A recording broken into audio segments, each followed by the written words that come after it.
Bonjour à toutes et à tous, soyez les bienvenus sur Champ de Vision, la chaîne de l'innovation. Nous allons parler des valeurs environnementales du lin avec 4 invités. Tout d'abord, Julie Pariset, bonjour. Bonjour. Vous êtes directrice innovation et RSE à la CELC. On rappelle la CELC, Confédération européenne du lin et du chanvre. Et d'ailleurs, c'est vous qui allez grandement animer cet échange. Exactement. À vos côtés, Marie Demecq, bonjour. Bonjour. Vous êtes directrice textile et RSE également à la CELC. C'est un vrai plateau CELC, quasiment aux 3/4. En face, Julie Vénard, bonjour. Bonjour. Chef de projet traçabilité et certification à la CELC. Et à vos côtés, Baptiste Sonnen Arvalis, c'est ça? Bonjour. Bonjour, chef du service agronomie, économie et environnement. Je le disais, Julie, on va parler de valeurs environnementales du lin. Le lin fibre est une matière vertueuse qui veut le prouver en matière d'environnement. Qui veut le prouver et qui le prouve, et ça va être la démonstration. On va le démontrer. Exactement. Ensemble. Je vous passe la parole, Julie. Merci. Alors, on l'a évoqué ce matin lors de l'inauguration, Marie-Emmanuelle Belsong, déléguée générale de la CELC. Lorsqu'on va acheter un produit électroménager, il y a le petit code couleur ABCDE. À l'image également du Nutri-Score, on a tous acheté des produits dans les supermarchés. Eh bien, demain, les étiquettes des produits, des vêtements que vous allez acheter dans les magasins comporteront des informations beaucoup plus complètes que le simple made in, fait en France ou autre. Pas simplement sur le lin. Pas simplement sur le lin. Il s'agit d'une réglementation d'abord française et puis européenne. Donc les informations aujourd'hui seront beaucoup plus complètes. Il y a besoin de montrer patte blanche sur les étapes de production et de transformation, mais également de livrer un certain nombre d'informations sur les impacts environnementaux du produit. Donc on parle aujourd'hui de transparence, de traçabilité, d'éco-responsabilité. Et aujourd'hui, les consommateurs souhaitent connaître les produits qu'ils achètent. Petit éclairage sur le baromètre du lin 2021. Alors qu'est-ce que le baromètre? Le baromètre, c'est une étude conso réalisée par l'Institut français de la mode pour la CELC qui mesure l'attractivité de la fibre de lin et les intentions d'achat auprès de 6600 consommateurs répartis dans 6 pays. La France, l'Italie, le Royaume-Uni, les États-Unis, la Chine et l'Inde. Qu'est-ce que cela nous enseigne? Les critères qui poussent à acheter un produit en lin en mode commande éco sont basés sur l'impact environnemental du tissu et une production respectueuse de l'environnement.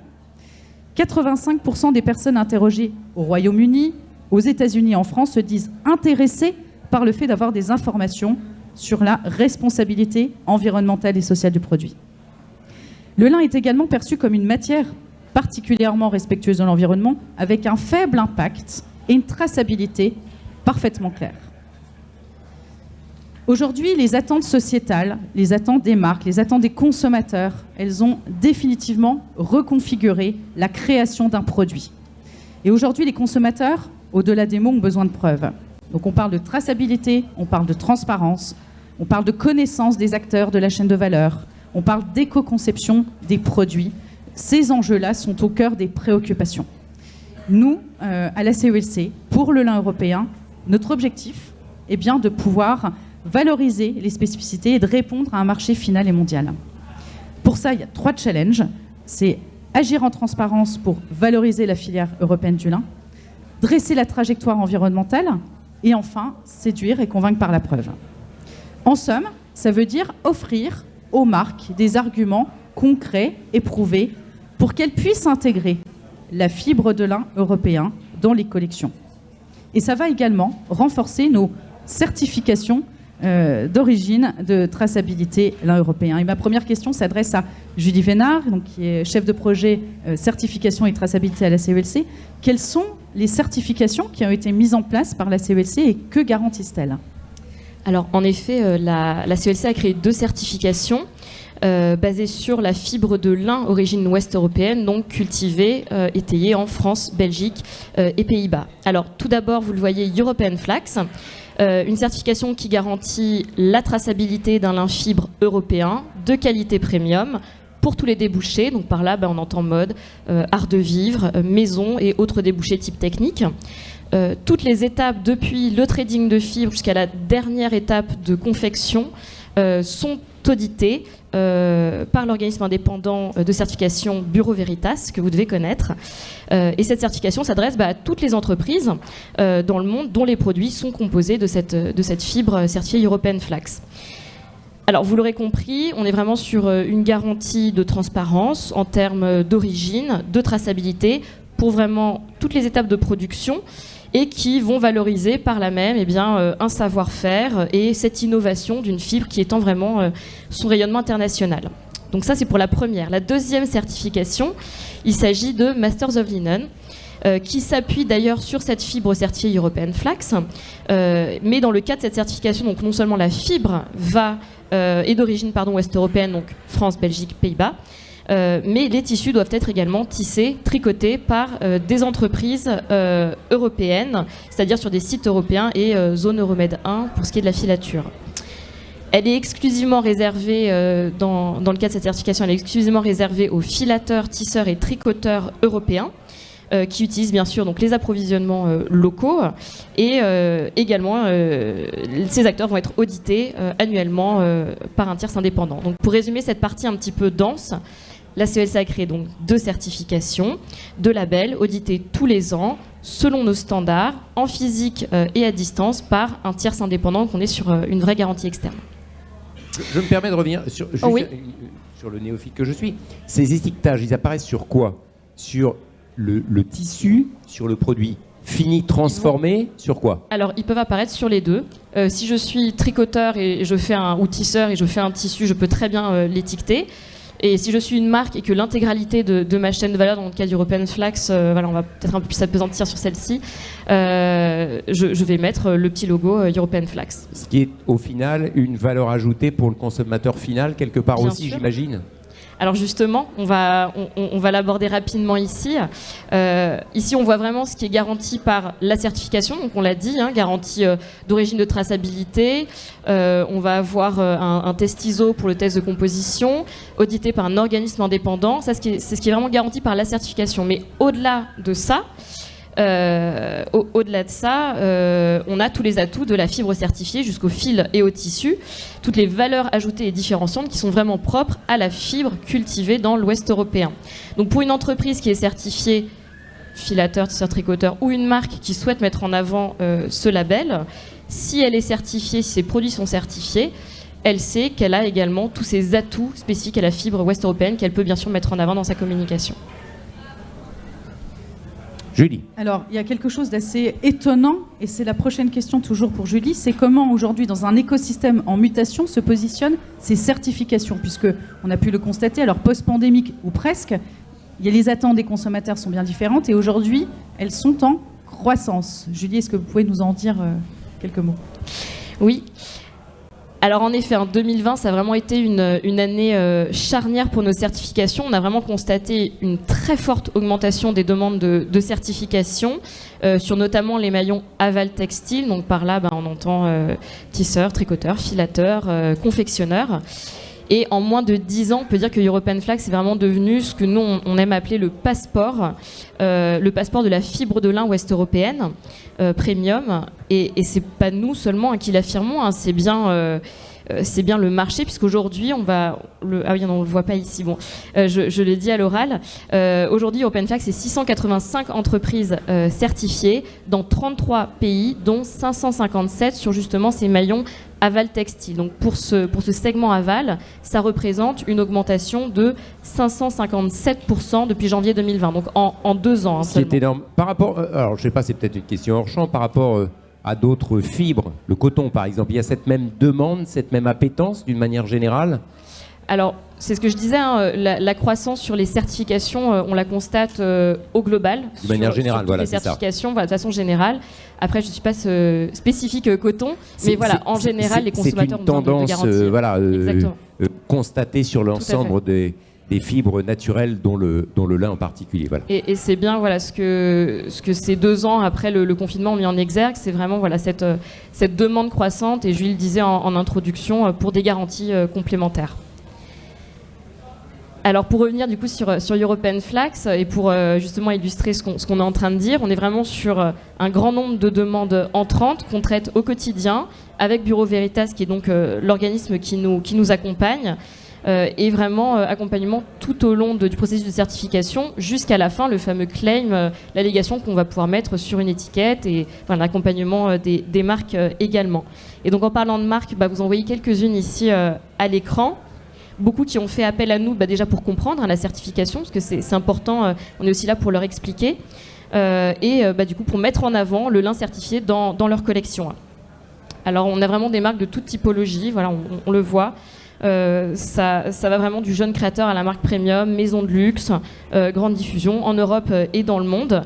Et je vais m'attarder quelques instants sur un cas particulier et concret qui est le groupe Inditex, que vous connaissez tous. Zara fait partie de ce groupe et qui fait aujourd'hui du European Flax vraiment un critère obligatoire. C'est-à-dire que les produits de sa gamme responsable qui s'appelle Join Life intègrent déjà un lin certifié et d'ici à 2025, l'intégralité des marques du groupe, donc ce qui représente quand même 8 marques dans 96 pays, utiliseront uniquement du lin certifié. Donc 2025, c'est demain, c'est 3 ans maintenant. Il n'y aura plus aucune exception possible pour les fournisseurs de lin. Et donc voilà, peut-être pour conclure cette partie-là de l'écosystème en mutation, donc des demandes sur l'origine, mais au-delà de ça, des demandes aussi sur la vie des produits. Et avec évidemment des contraintes au bout du compte aussi pour que ce produit réponde à ces critères et à ces attentes, c'est clair. Julie. Alors on le constate, une croissance forte en termes de certification, mais également des attentes fortes en termes d'impact environnementaux des produits. Le consommateur souhaite avoir des informations.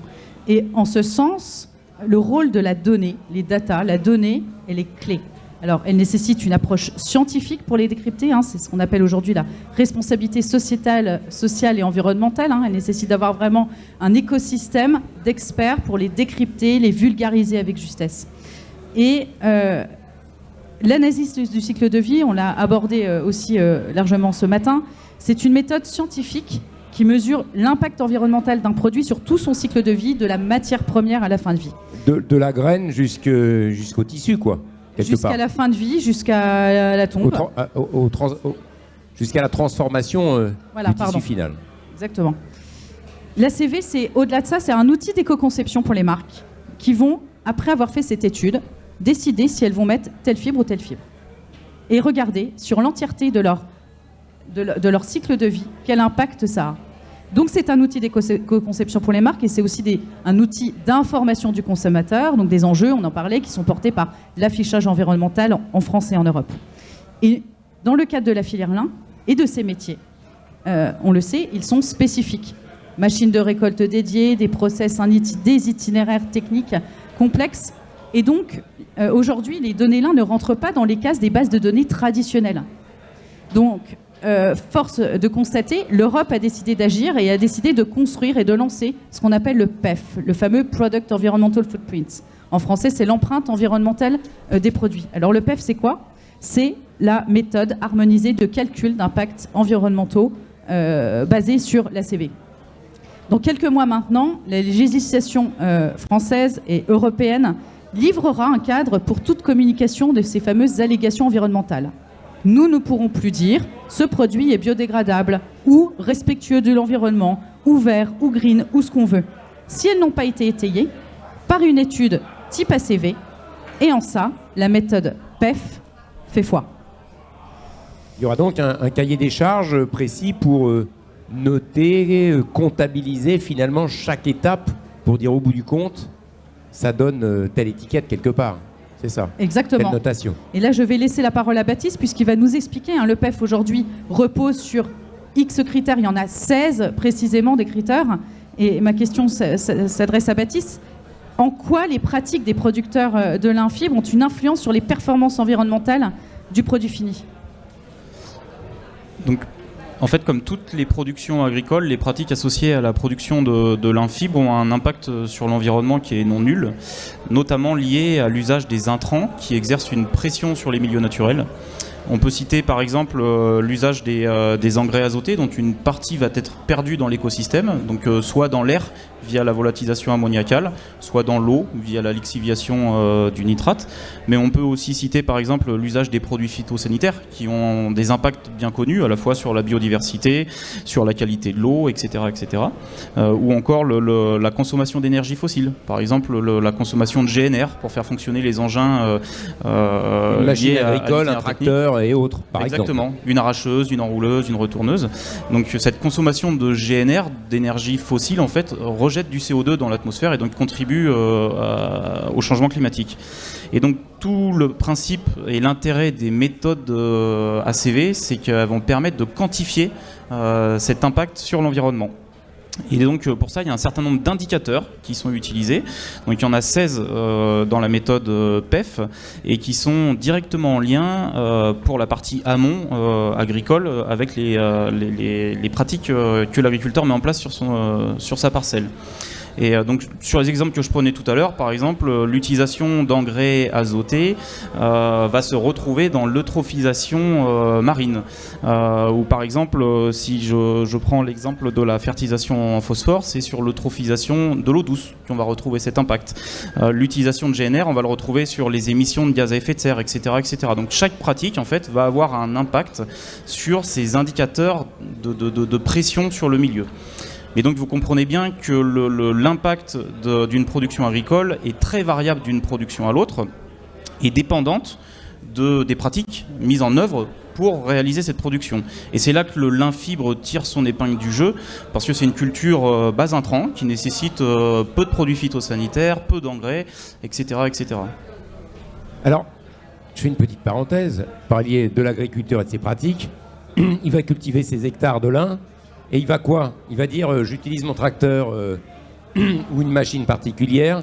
Ça va lui donner une notation qui, en bout de piste, va lui donner une certification pour savoir s'il est bon, moyen, pas bon, quelque part. Alors justement, c'est et après, comment est-ce quelle qu'il peut belle introduction justement pour la prochaine intervention, puisque justement, Marie Demain qui est en charge... Je me mets à la place de l'agriculteur. Oui, oui. Oula, alors, je vais devoir cocher toutes les cases qui vont pas, quoi. En gros. Alors, effectivement, il y a une méthodologie là-dessus, et c'est ce en quoi la CESC collabore pour co-construire avec l'illustration de la première ACV, de la fibre donc, de lin certifié European Flax, qui répond à ces fameux 16 critères.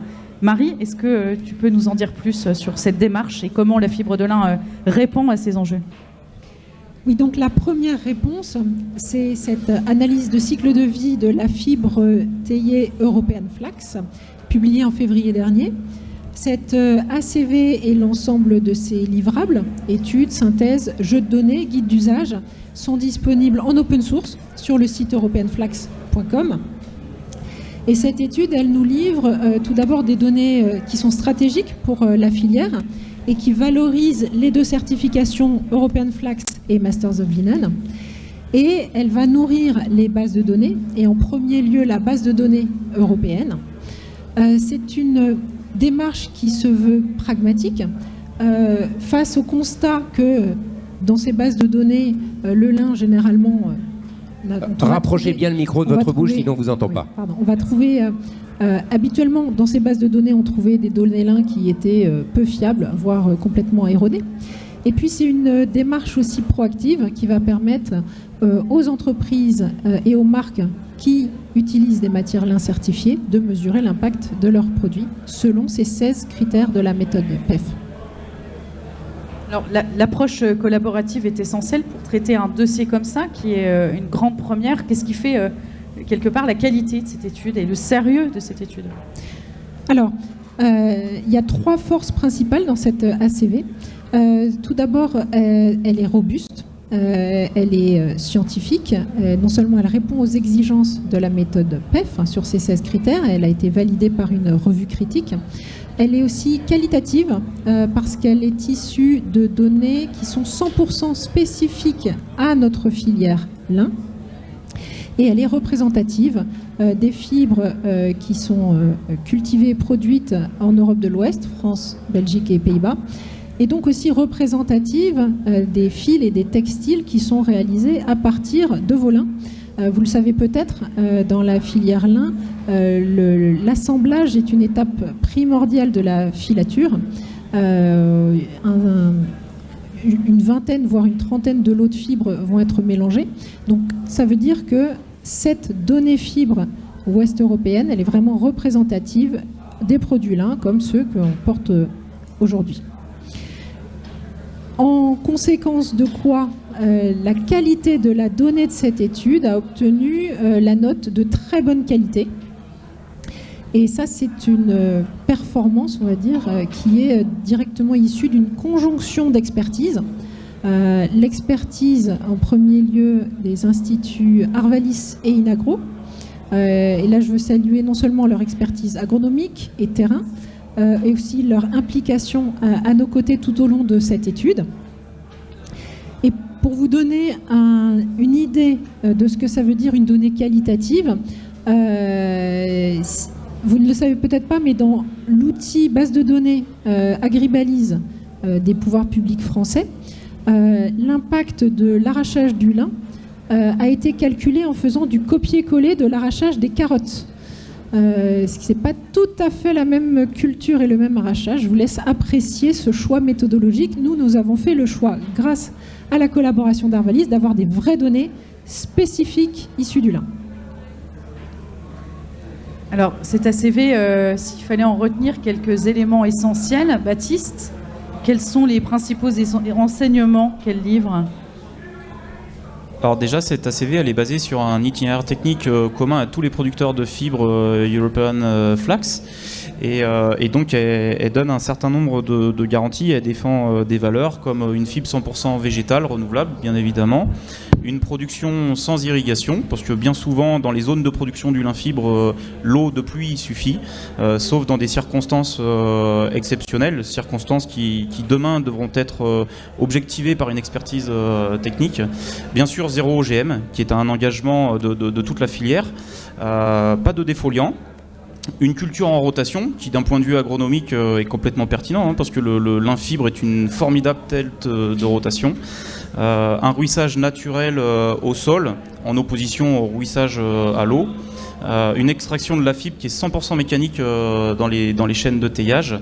Et une particularité forte de la filière aussi, c'est vraiment une valorisation très forte des coproduits, notamment issus des chaînes de teillage, donc avec une approche vraiment zéro déchet, où tout sera valorisé en passant de la graine, de l'ana, les fibres courtes, etc. etc.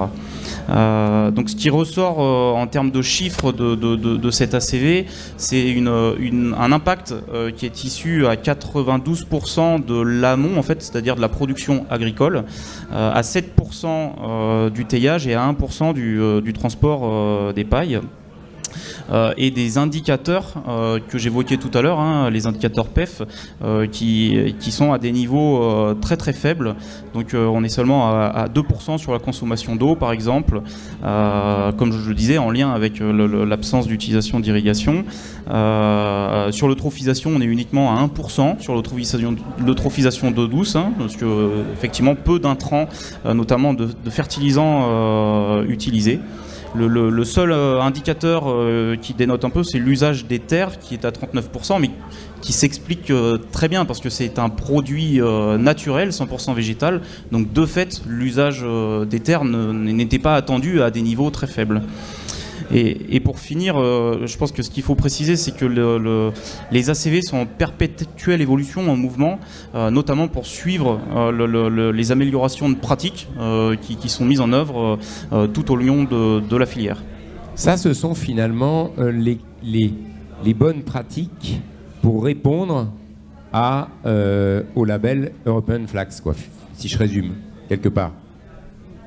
Oui, c'est ça. C'est ça. J'essaie de bien accompagner la compréhension. Quand on voit 0 OGM, 0 défoliant, culture en rotation, par exemple, ce sont des bonnes pratiques qui induisent, qui participent à l'estampille European Flax.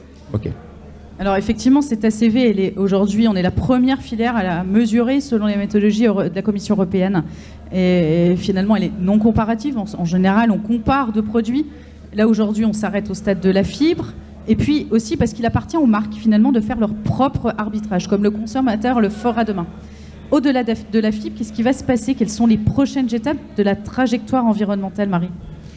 La suite, elle se co-construit actuellement dans un projet ACV et trajectoire environnementale de la filière lin, avec l'implication de toute la filière, donc de tous les maillons de transformation, des fibres lin longues et courtes. C'est un projet d'envergure qui vise à accompagner les entreprises membres de la CELC pour définir leur propre trajectoire environnementale et à fournir des données pour répondre aux besoins du marché.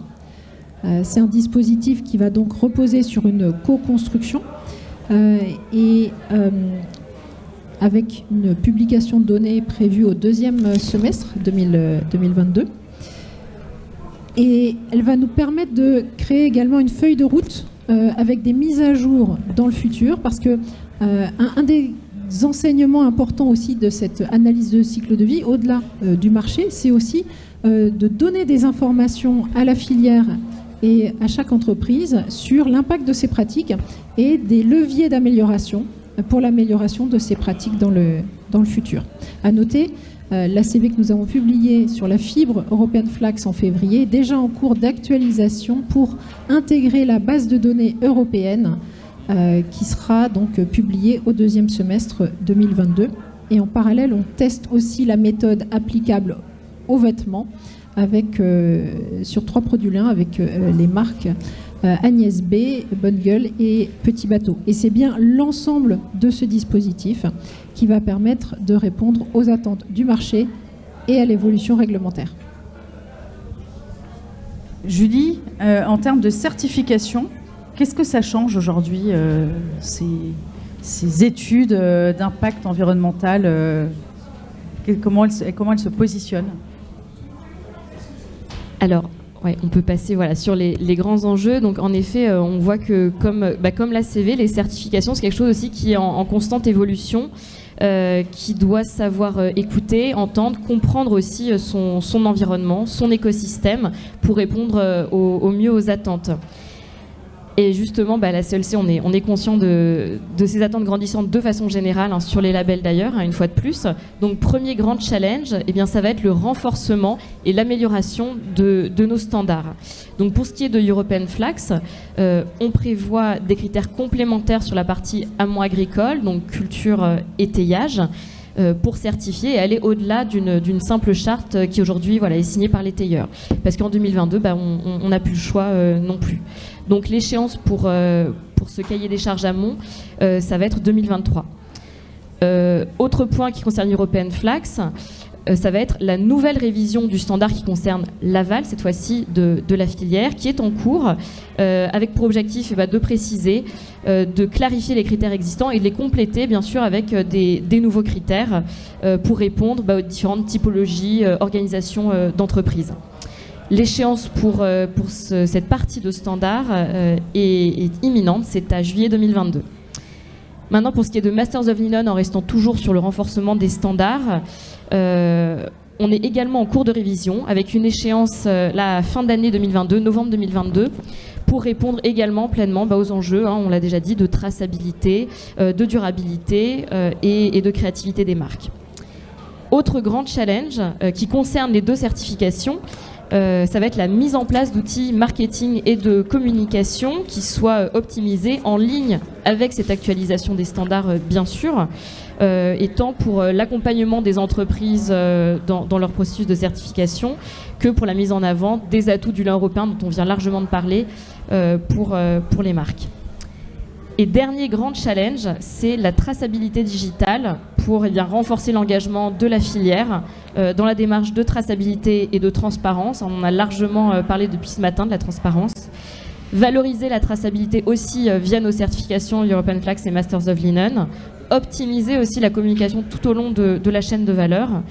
Et bien sûr répondre aux attentes des marques, des consommateurs, mais également réglementaires. Et là, je pense notamment à l'indication d'origine obligatoire qui va maintenant au-delà du pays de confection et qui s'adresse également aux maillons de tissage et de finition. Julie, un petit mot pour conclure. On a balayé pas mal le sujet qui est vaste, complet et avec... c'est toujours... c'est une fusée à étage, j'ai envie de dire, exactement. quelque part. Et à étage, et en même temps, chaque élément travaille en synergie avec l'autre. Il y a une grande interdépendance sur toutes ces notions de traçabilité, de transparence, d'empreinte environnementale, de valeur du lin, des propriétés du lin. Et finalement, c'est notre trajectoire à la CELC, c'est pouvoir de construire, de faire travailler ces éléments en interdépendance et de fournir des indicateurs fiables pour que demain, les marques intègrent plus de lin et un lin qui est ajusté à sa propre valeur, en tout cas qui montre patte blanche pour que finalement le consommateur puisse faire son propre arbitrage. Ce qui est évidemment, et il y a derrière un enjeu économique très important pour le développement de la filière dans son ensemble. Hein. C'est clair aussi. Avec, en tenant compte à la fois des attentes et du marché et puis des nouvelles réglementations qui vont s'imposer. Merci à tous les quatre d'être venus nous parler de ce sujet qui est plus que dans l'air du temps. Hein. C'est une nécessité, une évidence et on voit bien que tous les acteurs de la filière lin sont engagés dans cette démarche. Merci à tous les quatre. Merci. À bientôt.